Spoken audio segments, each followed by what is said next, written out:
Hey guys, তো আমি আবার মানে কি বলবো, মানে অনেকদিন পরে একটা ডেইলি ভ্লগ নিয়ে চলে আসলাম। তো আজকে আমরা যাচ্ছি বৈশাখী মেলায়। তো আজকে দুপুরবেলা অনেক জোরে বৃষ্টি হয়েছিল, ঝড় হয়েছিল, সো আমরা যাইতে পারি নাই। সো আমরা বিকালের দিকেই বেরোইছি। সো এখানে আমরা বেরোনো স্টার্ট করছি আব্বুর সঙ্গে। আব্বু আর আমি আর সারাপ একসাথে গেছি। এখানে আপনারা ব্যাকগ্রাউন্ড ভিউ দেখতেছেন, আর এখানে আছে আমি আর সারা পিছনে হলো একটু ভিডিও ক্লিপস নিচ্ছিলাম। আজকে আমার সঙ্গে গিয়েছিল আমাদের কি টেন্টসি। সো ও পুরো মেলা ঘুরে ঘুরে দেখতেছিল। আর এখানে খুবই বাটি গড়ি সব সংসার জিনিসপত্র ছিল।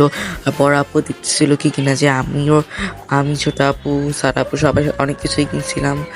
তো এখানে আপনারা দেখেন কি কি আছে। আর হচ্ছে গিয়ে এখানে আমরা ইতিমধ্যে কেনাকাটা স্টার্ট করে দিয়েছি। সো কেনাকাটা শেষ হওয়ার পরে এখন আমরা খাবার খুঁজছি, আর বড় আপু দেখতেছে আরো কি কেনা যায়। আর এখানে সংসার সেটও আছে বাচ্চাদের খেলার জন্য। আর হচ্ছে গিয়ে এখানে আজকে বেশি মানুষ ছিল না, কারণ হচ্ছে গিয়ে বৃষ্টি হয়েছিল এই জন্য। আর এখানে সারা পাঁচশোটা আবার দেখা স্টার্ট করে দিচ্ছে যে ওদের জন্য কি কেনা যায়। আর এখানে হচ্ছে গিয়ে প্রায় ফাঁকা পুরা মেলা। আর এখানে আমি ফুচকা খাইতেছি, আর আমি ভুলে নাগাটক খেয়ে ফেলছিলাম। এত ঝাল নাগাটকে মানে কি বলবো, মরে যাওয়ার মতন। সো আপনারা দেখেন এখানে ফুচকার দোকানেই বেশি ভিড় থাকে অল দ্য টাইম।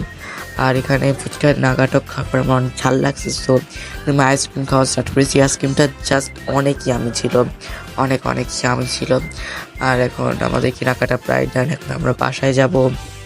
আর আমি সারাপর আমরা একসাথে বাসায় যাওয়া স্টার্ট করছি এবার। তো মানে বাসায় আসার পরে এখানে কিছু বার্গার্স কিনছিলাম।